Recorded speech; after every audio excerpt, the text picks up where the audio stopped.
আসসালামু আলাইকুম রহমতুল্লাহি ওবারাকাতু। প্রিয় শিক্ষার্থীরা, 2 মিনিটস স্টাডিতে সকলকে স্বাগতম।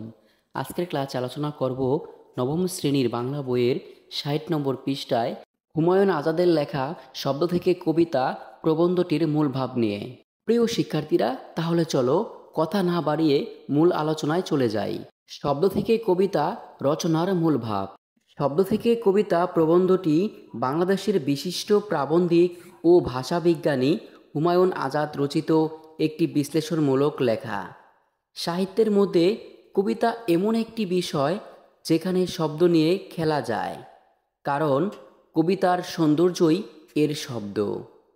কবিতার রয়েছে নিজস্ব রং, তুলি, স্বাদ এবং গন্ধ।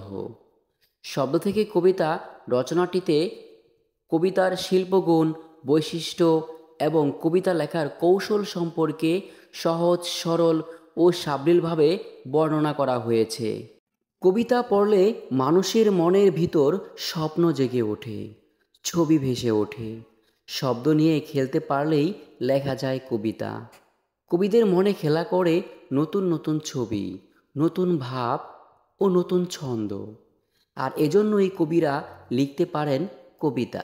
শব্দ থেকে কবিতা রচনাটি কবিতা লেখার প্রতি পাঠকদের মনে আগ্রহ জাগায় এবং কবিতার বৈশিষ্ট্য সম্পর্কে ধারণা দেয়। শব্দ থেকে কবিতা রচনাটিতে মূলত কবিতার গুণগান গেয়েছেন, কবিতার সৌন্দর্য ফুটিয়ে তুলেছেন, কবিতার বৈশিষ্ট্য নিয়ে আলোচনা করেছেন। সাহিত্যের নানা রূপের মধ্যে কবিতা যে অন্যতম একটি রূপ, সেটি লেখক ফুটিয়ে তুলতে চেয়েছেন। প্রিয় শিক্ষার্থীরা, আজকের মতো ক্লাস এই পর্যন্তই। আশা করি সবাই বুঝতে পেরেছো।